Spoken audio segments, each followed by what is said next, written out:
today on the MobiChef Mukbang podcast, we have Miss Anisa Palmer. Anisa, how you doing? I'm doing great. You're doing great with the smile. Outstanding. All right, so let me give y'all a little background about her and give her, give you guys her introduction. Anissa is a combat veteran, a very dynamic woman from what I've seen and read about her. She's passionate about being a health advocate. She's an influential speaker. She's the driving force behind IWillSurviveIncorporated.org. You should check those guys out and check them out over there. Not only doing that, she served her country, guys, and she served it well. She's all about leadership, wellness, when the mental and women's health capacity. She partners with the Veterans Affairs, and she also empowers individuals to dive into their inspiring journey and uncover how food has played a pivotal role in healing the community and building and personal growth. Anissa, welcome to the show in the MobiChef Mukbang podcast. It's a pleasure to have you. So I'm going to kick right into this with an icebreaker. Is that cool? That's cool. All right, so tell me about your guilty pleasure snack. What is your guilty pleasure snack?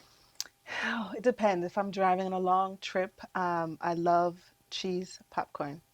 Cheese popcorn. Yeah. Like, do you ever mix it with Chicago style with the caramel, or is it just I cheese? have not been introduced to that. The Garrett. You ever heard of Garrett's? I'm from the Virgin Islands, so The VI. guilty snack really is fresh fruit from the tree, right? Ain't that something? Something. And so it's like when you come to the mainland, you have other snacks. You're introduced to new things, but Okay. that's one I have not been introduced to So are you on yet. the St. Thomas, St. Croix. St. Croix, St. Thomas? Okay, Hmm. that's what's up. That's what's up. So you seen College Hill when they had it out there in the Virgin I was Islands? told I should watch it, but I did not. Okay. Yeah, they made. It's one of my favorite people out there. She got beat up on the show, but her name's Vanessa. Oh I think it was no. Vanessa. But she was cool, real cool. I probably crushed on her a little bit at that time because it was like College Hill. Everybody I think watched College Hill, but then they went to the VI, like the Virgin Islands. And yeah, it was a lot of drama. It's just like any reality TV show. Yeah. There's always drama and different things Hmm. going on. But anywho, I digress. So tell us more about your journey and what brought you here, so to speak, today. How'd you get to where you are now? By the grace of God, really, I would say, I would wake up and not really know what I want to do with my life. I changed my major in undergrad 3 different times. Okay. But today, College educated. That's what's up. Okay. but I mean, my parents believed in education. My dad went to Morehouse, did not graduate initially the first time. My mom actually taught at Howard at one point. DC Howard. Howard Yeah, DC Bison's, huh? Howard. Yeah, That's what's up. yeah, taught there, but started HBCU. as a secretary. Okay. And so a lot of education history. And my mom was a teacher back Okay. home in the Caribbean, but losing her to breast cancer changed my life. So you lost your mom, and here I am talking about your mother. Like, you killed me, you talk about my mom. That's I did okay. not know that. That's okay. Right? I Yeah. did no research on that. But yeah, I kill you talking about your mama. You talk about my mom, I kill you. But no. So yeah. So all right. So you got into business for yourself. You did some things. When did you join the army? When did you enlist? I joined the military at 21 years old when you're legally allowed to drink alcohol in the United States. Outstanding. I couldn't wait to drink alcohol No, here I am at going some off to point. serve the country. Right on. Ain't Yeah, nothing yeah. wrong with that. So Hmm. what influenced that decision? Something happened at 9/11. I felt the urge to serve. But Okay. I think for me, it was I wanted to do more. I wanted to join the Peace Corps. Understood. The Peace Corps was not accepting my major. Mm, And so I remember meeting a Jamaican recruiter in the Caribbean Connection. right. We vibed. She invited me to her house. She cooked for me and As we did for got you to meet today. her family. Hmm. And she was like, yeah, the military is like the Peace Corps. Yeah. You can sign here. Yeah. And I signed. 2 weeks off, I was in That boot was it. camp. Yeah. Quick. And you didn't even know what you were doing. I really didn't know what I was doing. Yeah. I didn't know any of my family members that served until after I served. My What? grandfather served 1946. He died when I was young. I didn't get a chance to really Okay. bond with him. Prostate cancer, another Mm. cancer. But yeah, So I can see why your life is your mission is centered around health. yes, For sure in that absolutely. realm. Hmm. I know prostate cancer is something that many black men get diagnosed with. Not every one of us, but some. And so if you're out there and you're listening to us right now, guys, please go and get checked out. There's no such thing as pride being a black male. Prostate cancer is a real thing and it can take you out if it's undetected. Early detection is something that defense, right? So go ahead and get that checked out today. We can provide those resources at another time, but Miss Anissa here more than likely can help with that more than I can. Absolutely. So thank you for that. Health is living. It's it used to say health is wealth, Yes. because the way that if you have a good life, you're living good, then you don't have nothing to worry about. I seen a joke. A guy said, "There's two things in life you got to worry about: being healthy or being sick. Mm. If you're healthy, you ain't got nothing to worry about. If you're sick, there's two things you got to worry about: whether you're gonna get better or whether you're gonna get worse." Mm-hmm. All right. And they said, if you get better, you ain't got nothing to worry about. But if you get worse, you got two things you need to worry about. Right. Then he Mm-hmm. says, that's living and dying. If you live, you ain't got nothing to worry about. But if you die, you got two things you got to worry Right. about. Mm-hmm. And that's whether you're going to heaven or hell. Because if you go to heaven, you ain't got nothing to worry about. But if you go to hell, you got two things you need to worry about. That's crispy or extra crispy.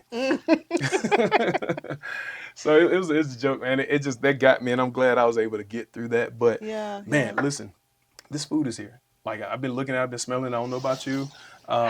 When we came in here, it was just like, oh, it was radiant, right? Smells so good. Without further ado, Chef Buddy Love, what are you cooking up in that kitchen? I made them with love. I have for you guys, I have the smoked braised oxtails. I paired that with rice and peas and a steamed cabbage. Made with love. And if you would like to get a taste of Buddy Love, book me through MobiChefOfficial.com. Buddy Love, hey, thanks for that introduction to this delicious dish.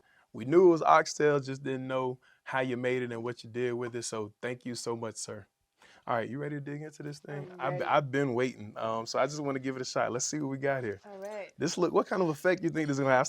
I see maybe some smacking. I see more smacking than crunch here. What do you think you're gonna get out of this? Mm. Let's see. mm, Mm. mm. God That's dang. good. Buddy love, buddy love, buddy love. Sir, sir, sir. You have Mm-hmm. outdone yourself again, man. I love a good oxtail. Oxtails are so expensive these days. Mm. Like I don't understand it. They used to be a good delicacy, something good to find, but now you can find them, but you just got to pay a top dollar for them. Get them Mm-hmm. smoked. How do you like your I love the oxtail? crunch on that. On the cabbage, right? I Yes. got to try that. I'm trying to get to Mm, this so oxtail good. first. And yes, I lick my fingers, guys. I'm sorry, Mm. but I gotta love it, So flavorful. and I do wash my hands. Mm. What? What are you tasting right now? What flavor? You said flavor. What are you tasting? Mm, so good. Everything was I put feel like together I so just well. bit a pepper. I did just bite a pepper. You did? Yeah, it's hot. But it's It's not a, too hot. it's It's not not too too hot. spicy. No, no. It's It just let me know it's there, mm. like a bug that lands on you, just and you just see it like it's just letting you know it's there. I hadn't done nothing yet, Mm-hmm. and then it takes off. But this kind of lingering a little bit. So what I'm gonna do here? Mm-hmm. I think I'm a little thirsty, Yes. so we're gonna get a drink. Mm, so creamy. Miss Keziah, what do you got for us? All right, so for you, Anissa, I know that you favor mocktails over cocktails, so I definitely got something special whipped up for you. We're gonna name this a prickle pink cocktail. Well, mocktail. All right, so we're gonna start with. Let me use this one. We're gonna start with our star, which is some prickly pear, which is really good. Most people don't even like have never had that before. It's like I don't know. It's a little tangy, a little sweet. It's hard to explain. It's a unique fruit. It's definitely very unique. All right. And then we're gonna add some lemons. You could definitely use lemon juice, but I prefer actual lemons because I feel like it gives it a way better flavor. Oop, making a mess over here. A way better flavor profile than just lemon juice. You know, you got the pulp, you got the skin. It enhances it, as I should say. So we're gonna muddle that. Alrighty, and then we're gonna add some white grapefruit juice, well, white grape juice.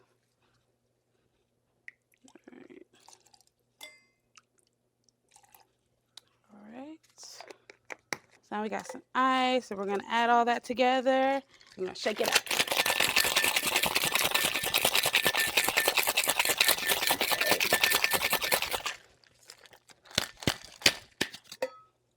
All right. So now I have my cute little glasses. Here we are. We're gonna add that mixture to the cup.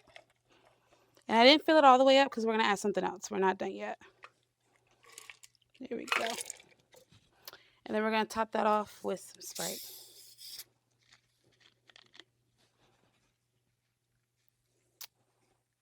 Alrighty. And there you have it, a prickly pink drink. I hope you enjoy. Kezia, thank you for that wonderful introduction to this drink. I'm a bit thirsty because I think I bit a pepper in the oxtail or something. I see the red piece on my plate here, so I bit something. I'm just a little bit parched, but I want to try this drink out, see what you're really working with on these drinks. You ready? Cheers. All right. Hey, I don't think we need no straws, so we're just gonna slurp on this thing. All right. What are you tasting? Give me some initial feedback on that. I can taste the fresh lemon. It's like like almost It's a really lemonade-ish, but yeah, it's just you can Yeah. taste it. A little bitter, but sweet. Lemonade-ish, but that's like a made from scratch almost feel. Absolutely. Delicious drink. All right, so now tell me, what are you gonna name your drink? I'm gonna name it Pink Passion. Pink Passion, ain't Yeah. that something? I think we have a passion now. That's the second passion name we've had. Yeah, so that's pretty awesome. It wasn't Pink Passion, but it is passion. So nonetheless, and I like that because passion in your sense applies to what you have a passion for. And the pink is synonymous to breast cancer, right? Obviously. Absolutely. So yeah, Pink Passion, guys. Anytime you see Miss Anissa, just say, hey, Pink Passion. All right. But good deal. So let's dive into some other, that's good. Some other questions here. I'm still enjoying that drink. It's refreshing. It's refreshing. But I want to get back into more of your military experience, if you don't mind going in that. So as a combat veteran, what meal reminds you the most of your deployment and why? Which MRE? The MRE. It was like the macaroni mix of some kind The of chili mac? chili mac. Oh my God. I feel Oh like I man. got that the most. Yeah. I think they probably had a box just for chili mac MREs, man. Yeah. I remember that. Everybody should like fight over chili mac almost. It was the most filling because you're hungry. Yeah, coming yeah. off whatever training, you just needed something to fill you up. Yeah, and it was right? chili mac. And I Chili think Mac it had did it. some maybe some Skittles in it or something like that. It was something else in that because I too love chili mac. I mean, you know, there were all kinds of other ones, but that one there, you got chili mac, you were kind of like the king of the hill. I can't even remember the box because there were certain, if you had a certain box or letter A or B, then you had the number, it was number box, this and that. But it distinguished, like you could tell, oh, this is the chili mac box. And you just kind of wait until it gets bust open. So chili mac is how you would describe your deployment. Yeah. So what was it like being overseas like that, in the desert? You're away from family and friends, and you know, of course, you're seeing devastation. But give me more of a lighter side of that. Give me a lighter version of your experience while on deployment. Sure. I love really the camaraderie of Okay. veterans working together. At that time, y'all weren't vets, were y'all? Well, Y'all were- technically, once you signed up to serve, you're a veteran. That's true. However, True. but you're True. right. By definition. Yeah.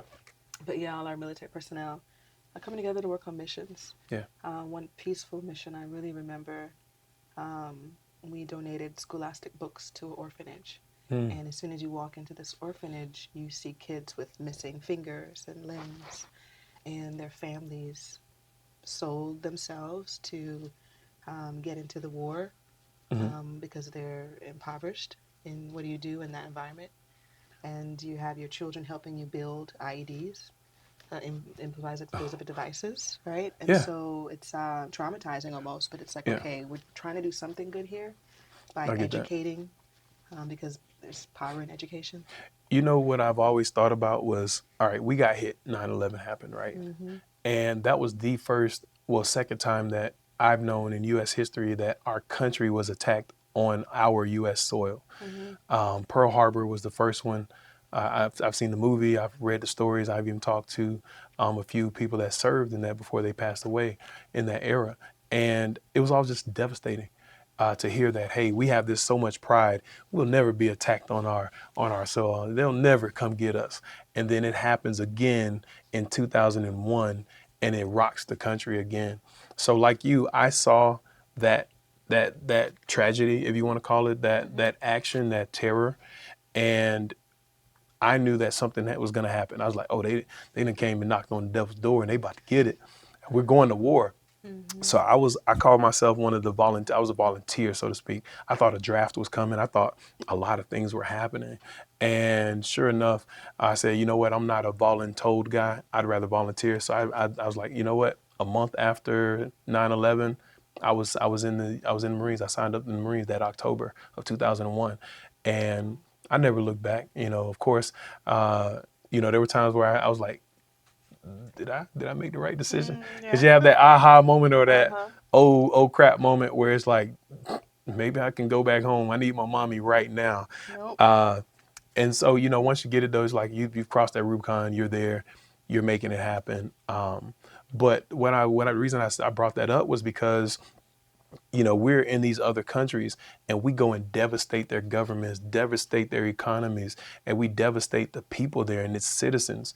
And we're over there and we see these injured, children and families that have been, again, just demolished or destroyed because of our so to speak, our action or reaction to whatever, reason we were over there, whatever conflict caused us to be over there. And again, that's a moment. And I'm like, man, what would it feel like if people started doing that to the United States? It would be crazy over here. It You're would talking be. about leveling buildings, and we have skyscrapers and all this other stuff in these different countries and cities. Of course, America is probably the most weaponized country in the world, but nonetheless, it's just like I'm curious to think about that. I Mm-hmm. hope and pray it never happens, Right. But at the same token, it just I won't say it sucks, but it's just kind of humbling to be Mm-hmm. over there and see it. Brings tears to your eyes. Even here in the United States, just seeing those that are helpless or injured Right. and can't that even come back from war and haven't gotten any help or haven't even got a proper welcome home. Wow. Yeah. Yeah. So yeah, hats off to those. If you haven't been welcome home and you're watching this show, I just want to salute to you. Welcome home. We love you, and no matter when you serve and how you serve, it's still appreciated and is valued because it helped people like me make a decision to go and serve others, and just again be a member and a value member to my community. So thank you for your service, and again, welcome home, guys. And those that are missing, we still looking for you. POWMIA. All right. So I want to go to a lighter side with things. Compare military life to civilian life, and how did the two? Where's the gray area in that for you now that you're a thriving citizen of the United States? Great area. I'll say for me, I didn't know how to separate myself initially when I first returned. Yes, you take the uniform off, but it's a piece of you that's always there. And so it shows up in every room, in every event, in every conversation. Mhm. And I had to learn how to code switch almost, because you have to, certain rooms, veterans aren't welcome. Right. Certain rooms, certain identities that you identify with are not Mhm. welcome. And learning how to bring one or the other to those rooms. And then I realized why? Why do we have to? Mhm. If I'm not accepted fully in Mhm. any room, then maybe I shouldn't be in that room. Mm. So you've had to kind of turn down opportunities in a sense to understand once you read the room or once you Mm-hmm. know what room you're stepping into, it kind of changes, one, how you respond to it and whether or not it gives you an opportunity actually to say yes or no Right. and whether you want to be there or not. Absolutely. So give me a highlight of your military career outside of, being over there and getting the humbling moments. Give me a highlight in your military career. Um, Oh, it must be a good one.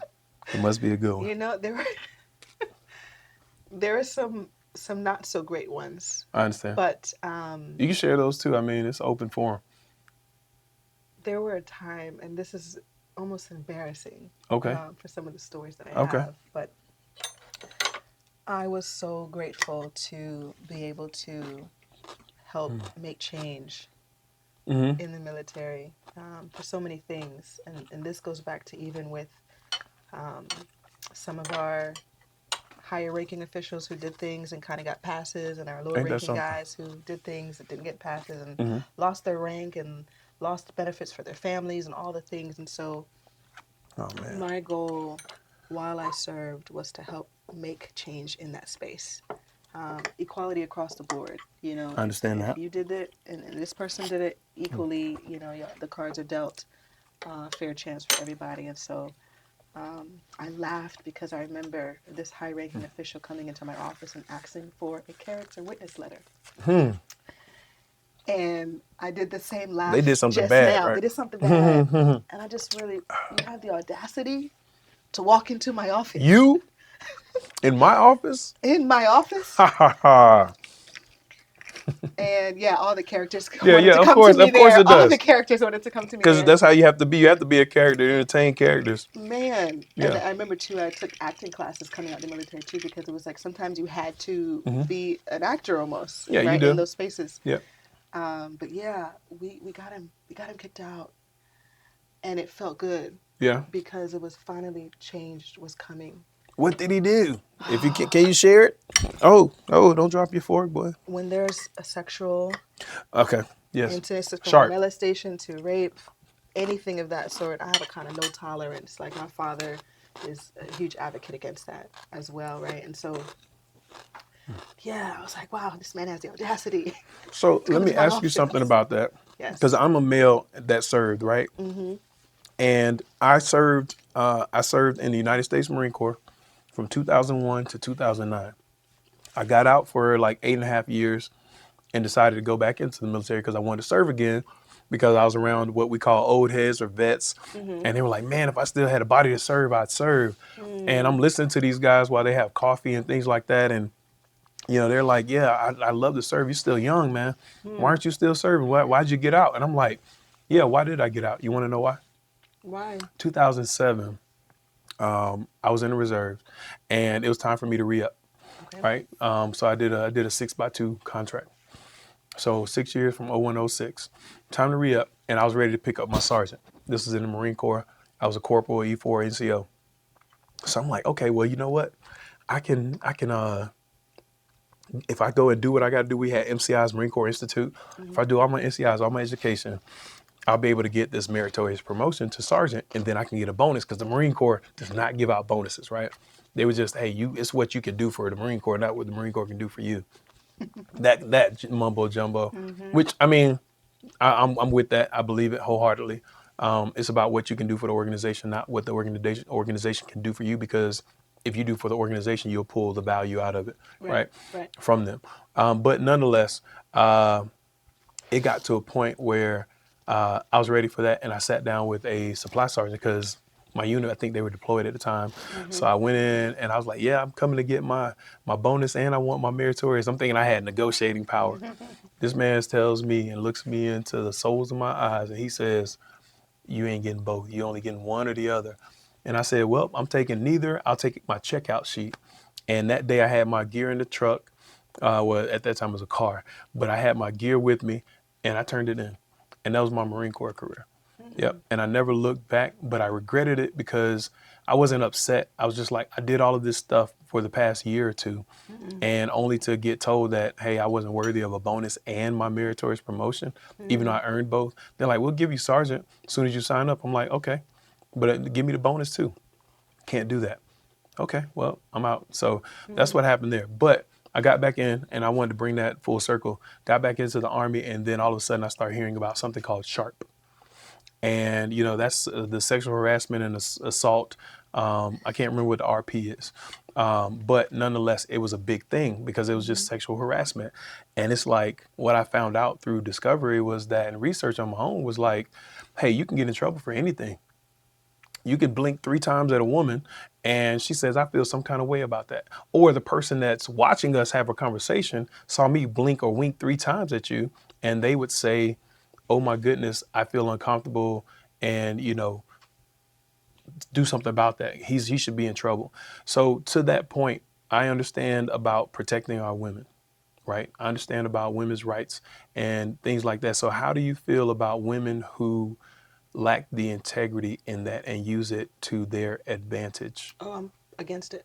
Yeah. Integrity is everything. Yeah. And so I even supported our men who were raped Mm. in Iraq Yeah. as well, because it's no tolerance for anybody. Okay. Were they Yeah. captured and raped, or was this like an aggressive female? No, a man raping a man. That happened over there? That happened. Get the heck out of here. So No our way. men No and way. women, No way. our men and women What? were harassed, and this wasn't a blink. These were actual assaults that happened. Like I'm just gonna get it. Almost prison style or something like that. We Man, had that a is lot of crazy. incidences, I can't believe that. unfortunately. Man, I can't believe the men that are in situations like that. Like, how do you even talk about that and try to talk about when you talk about, the valor and the honor and serving your country, and you have this like freaking black eye on the military because you can't tell your whole story. Right. That's crazy, man. It is. Um, It is. So Jeez. military sexual trauma, or MST, are men and women who served Mm-hmm. do get that as a claim now. And before there wasn't no such Yeah. thing of that, Yeah. 10 years, 20 years ago. And so for the men that I know personally and the women that served with me, before me, after me, I've been confident enough to share and confide in me their stories. And I keep them confidential Of to this course. Of day. course you should. But there are men and women, unfortunately, who have been Yeah. assaulted. So how do they go about getting help in those scenarios? Like this, what man that if most men are prideful and they don't want to speak up about that because that's almost like Me Too-ish. Like it happened to me too. Yeah, yeah. And it's a movement, but those men that happened to, how do you encourage those men to speak up about that? Whenever they share with me, it's really whatever they feel comfortable with. And so I wouldn't force anyone to speak about anything, but at least you're speaking about it to someone.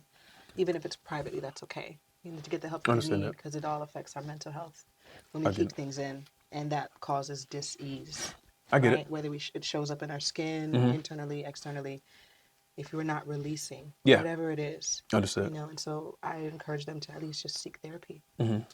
That's the first step. And if they Yeah. choose to come in a public forum, that's their choice. Right. Of course. But, Of course. at least if they're getting the That's a help that huge they step need, for it's a something like that huge to really step. be able to talk about that. Absolutely. Yeah, I understand. Okay. So you talked about women's health and mental health.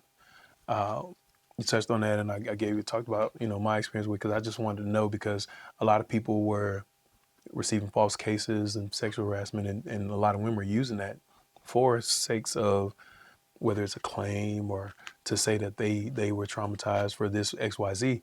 But certain reporting systems would say that, hey, you don't have to report this, or you don't have to make it a actionable report, so to speak. Like if you just want to report it and you don't want any further action from it, then you don't have to have your name involved. There's a certain type of way you can maintain anonymity without giving a name. You don't have to give the person's name. You can just say, hey, I was assaulted at this date and this time. And they have to treat it as if it were a real incident, because there's no way to disprove it, or only thing they can do is investigate it. And that's what they do. So I've seen that in action. I've heard some horror stories that I just care not to share about. And it almost made me want to be an advocate, a sharp advocate, because I saw so much of those things. The part that got me the most was more so about how somebody else outsider, if I'm having a conversation with, just banter with my buddies or something like that, and we talking about the good old Army days, we talking about like we're just men having conversation, or even women having conversation, but men having conversation, and all of a sudden that conversation picked up by a woman who just passed by, and she felt some kind of way about hearing the conversation. Yes, we probably shouldn't be talking like that. And I'm not going to say I come from the old school, but I came up when, Of course. yeah. And that kind of banter was accepted. And to see the change and having to adapt to it, I was like, okay, well, you got to adjust. And you want to treat as I say, treat every weapon as if it were loaded, like it's a real situation. Right. But in those instances, it became a little bit taxing, like, where it was just a lot more of it. You started hearing about Of it, course. and all of it gets investigated. But Yeah. nonetheless, the impact of it, though, whether it happens or whether it didn't, the mental health. So, what do you do with your organization that allows people to tap into that you can help them? I'm sorry, with mental health and even women's health on that side, because I know it's two different Right. No, absolutely. So we do a lot of prevention categories. education in the community. We do workshops on healthy eating, Okay. cancer fighting foods to arm the body, Okay. especially if you have a high risk or family history, Right. genetic. Mm-hmm. We also make sure that our families, who are diagnosed have access Okay. to mental health. Okay. And so we have licensed therapists in Georgia, California, Tennessee, and I'm missing a state, but in the southeast region in California, Y'all out one there on the though. west side. Understood. Just to make sure, and we want to expand those services. We just signed a new mental health partner Okay. this year to expand the services so that folks all across the nation can have access I get that. if they need it while they're in treatments, but also for their family members, because when someone's diagnosed with cancer, it affects the whole family. Understood. This cabbage hot. This cabbage hot. It's delicious. It's delicious, but it's hot. I see the red pepper. And I keep biting on it. No, but because it's so good. Yeah, it's like, man, The spice I just is not really your thing. I do like spice, but Not too much. I don't like the after effect of spice. You know what I'm saying? Like initially, oh, that's flavorful, that's good, but when it kicks in, it's like a delayed reaction, and it just messes me up, man. Gotcha. I didn't mean to pivot into that. I'm so sorry. But okay. it just got me. I needed a drink. Yeah. So you launched the nonprofit. Tell me about the roadmap to launching that nonprofit. As I take a bite. Yeah, as you take a Because bite, it's so you good, got to you can't talk. This resist. is the mukbang. You got to take a bite. You got to eat, Absolutely. and you got to answer questions. All right. Yeah. So when I got out of the military, well, I'll start here. Mm-hmm. In my second deployment in Iraq, I saw a mirage of my dear mother. And we're in the desert, right? You see things sometimes. And so this mirage hit different because I'm seeing my mom who just died. And when I see her, I'm like, okay, God, you're giving me something. What is this? Am I supposed to help women fighting cancer? Am I supposed to help women in Iraq fighting cancer? What's the thing here? Understand. As soon as I exit the military, I'm doing research where the need is. And so between Georgia, Mississippi, and Alabama had the highest mortality rates of breast cancer for Black women. In the Caribbean, it was Bahamian women in the Bahamas. And so I'm like, okay, well, I'm not from Bahamas. Doesn't make sense to go back there. I have a little bit of footprint in Georgia. Georgia it is. Okay. And so I Will Survive Inc. was born. We've been serving the community for 14 years now. Okay. So with that, I'm assuming is the breast cancer, is that hereditary? Does that run in the family for you, or is it? Great question. My mom was adopted. And so we don't know family history. But I will tell you that I took the BRCA gene or the breast cancer gene test. Genetic counseling, background testing, which the panels have changed over the years. The first time I took it was 2014, and then I took it again in 2022. Okay. And so there were new panels in the genetic testing to see if I carry the BRCA gene. BRCA1 or BRCA2 Gotcha. does increase your family risk of getting breast cancer and cervical cancer. And then for all cancers, sometimes even prostate, right? The hormonal ones. Why you pointing at me when you said prostate? Hormonal. Sorry, prostate Men and cancer. women, no. I'm messing with you. no. I'm just messing with you. I don't wish it on anyone. Right. Any cancer. Yeah, don't put that on Ricky No, Bobby. I don't want to put it on anybody.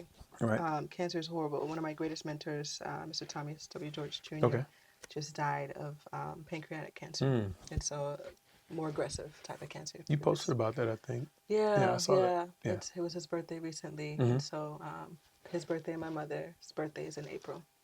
So April's a tough Pisces? month. Aries. Aries, there it is. Aries. Okay.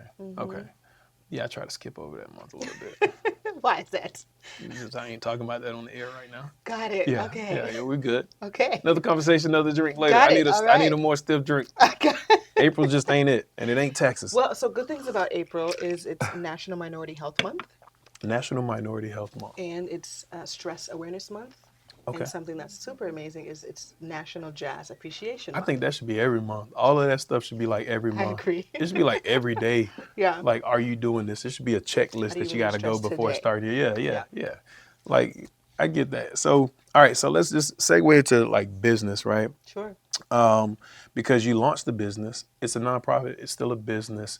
and you're highly successful at it, right? All right. So, have you ever seen like, and I just a more food related question, but have you ever seen food positively transform someone's morale and productivity?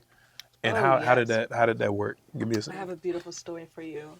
Oh, I love beautiful. This young lady was maybe 34 when she was diagnosed, single mom. Her son was 7 years old, and she's in treatment at Northside Hospital. And so reaches out to us and said, "Hey, can somebody bring me a meal? What? A meal. A meal. Somebody was Tired of hungry. this hospital food. This is Okay. garbage. Okay. This is, I need Did they something call that's going to MobiChef? nourish." We wish we knew about MobiChef at the time, It's all good. but we didn't. We're gonna change that. And so we went to Whole We're changing Foods. that. We need to change that, but we went to Whole Foods to get her a whole meal, Mm-hmm. right, for the whole body, and got her some good things. And she was baked salmon and some other things. I don't remember exactly. But she just was like, "Oh my God, Oh thank you, Lord Jesus. thank you for this meal. Yeah. This nourishes my body. This is just what I needed." Is that what she prayed, or that's what she thanked you guys for She that? thanked us for that. Ain't that something? It was a simple An meal, open prayer. an I open love it. prayer. Yeah, it was beautiful. Okay. Yeah. So, when starting a business, do you think people need help? What do they need, like out of the gate? What kind of characteristics, what kind of traits do they need to have within themselves in order to really get started in business?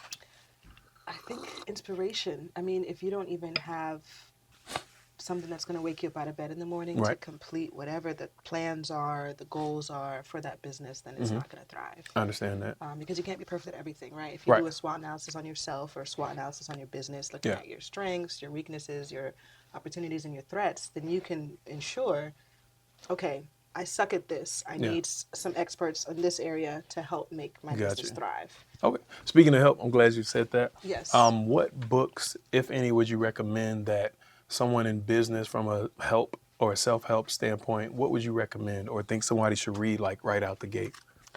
Oh, there's so many. There are. There really are. There really, really There's are. so many. Just give me one. I'll give you one.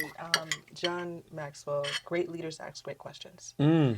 And one of my favorites. Am I asking great because questions? You're asking great questions. Message.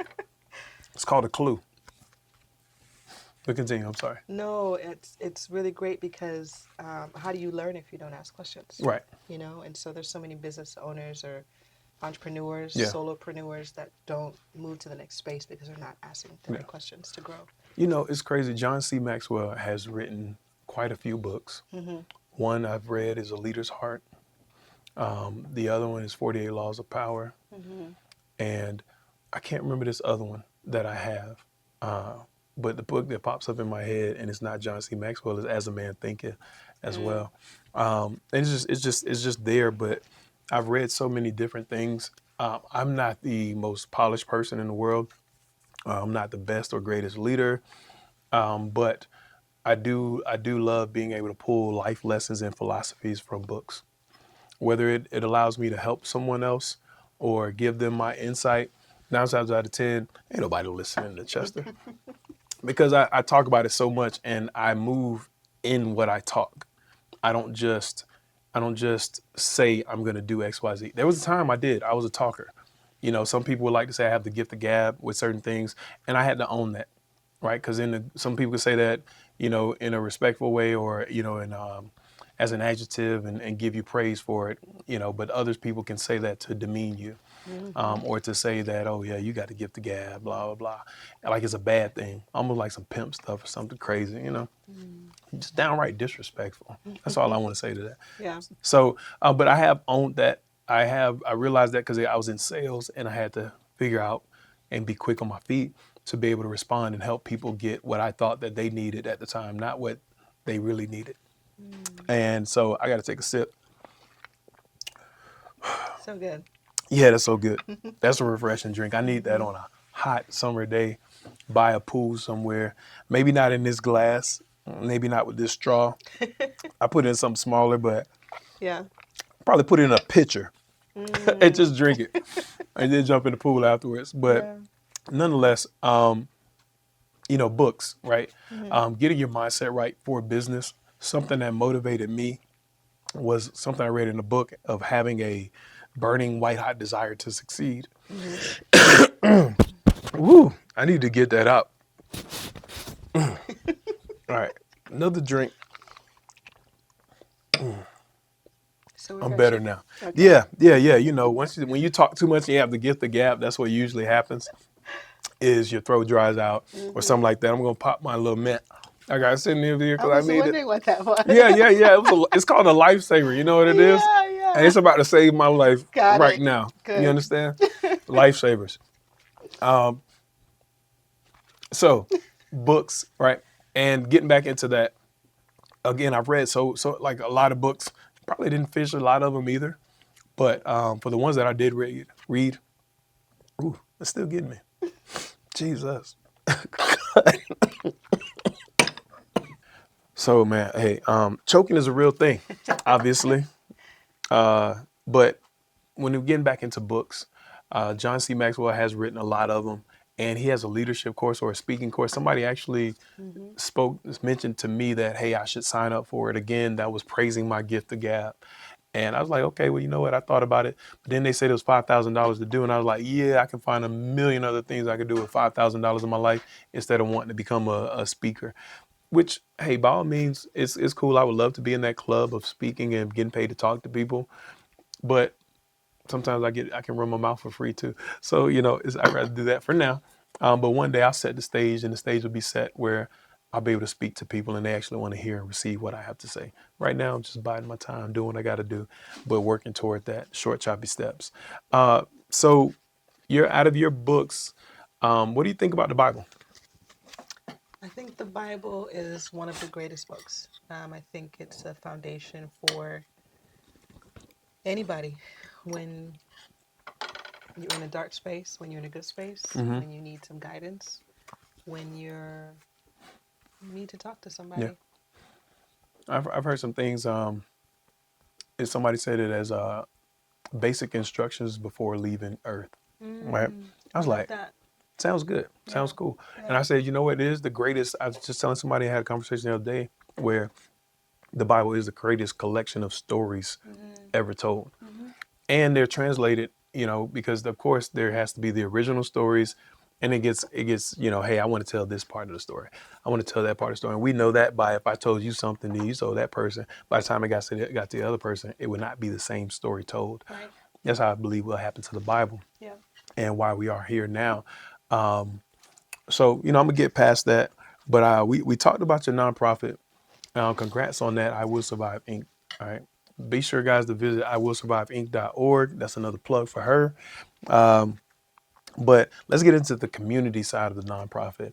All right. So one of the questions I wanted to ask is, how can communities better use food and dining to foster connections among veterans and civilians? How do you think we can do that? There's so many ways. I Okay. mean, I used to be a part of an experience called civic dinners, Okay.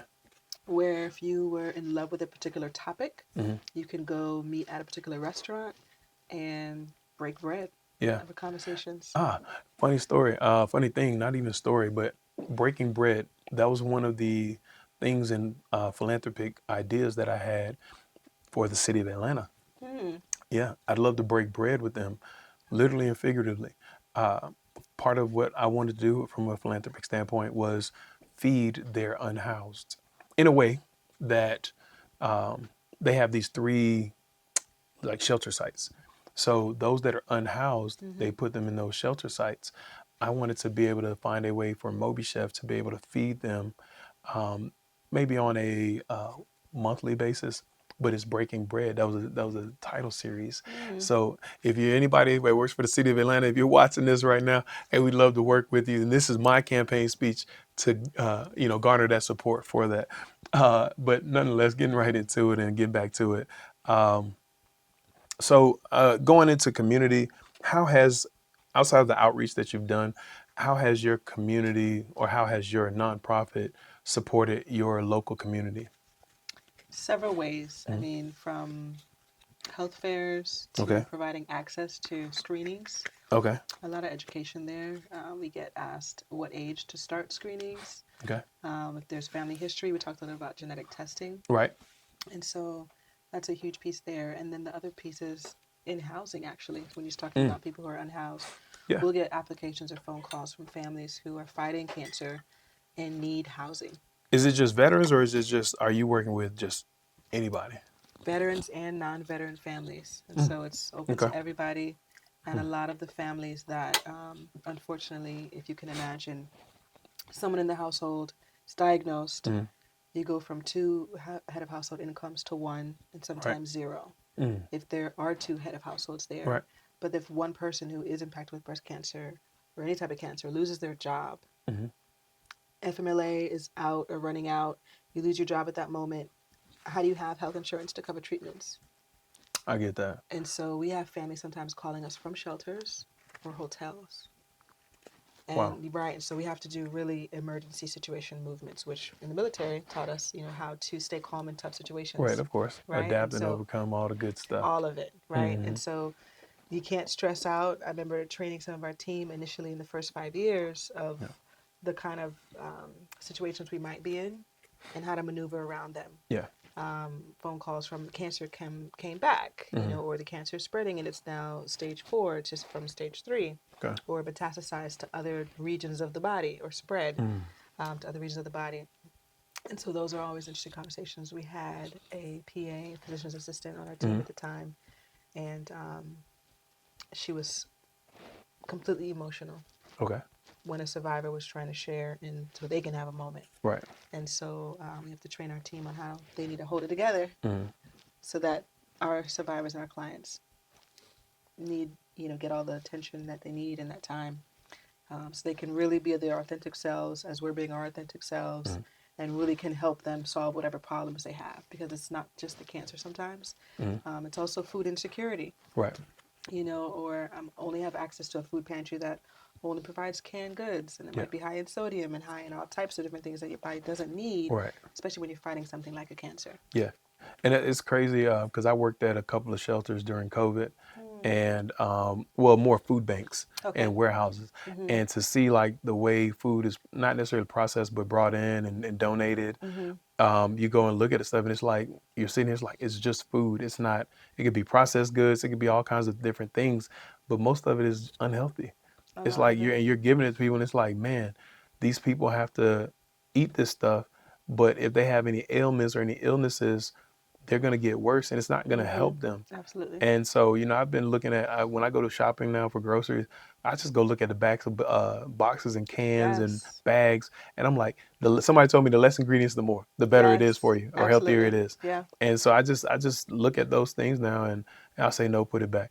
Noodles, I won't touch my body. The ramen noodles won't touch my body unless it's a good ramen noodle. I see it made, fresh in my face, that type thing. But that packaged stuff that I used to eat in college and make shrimp and noodles with, and all kind of concoctions and stuff, thinking I was fancy, right? Throwing a little seafood and dropping a little fish in there, right? Maybe a little steak, Right. Yeah, that's over with. Good. So, all right. I've asked you all about, we talked about your nonprofit, we talked about how you got there.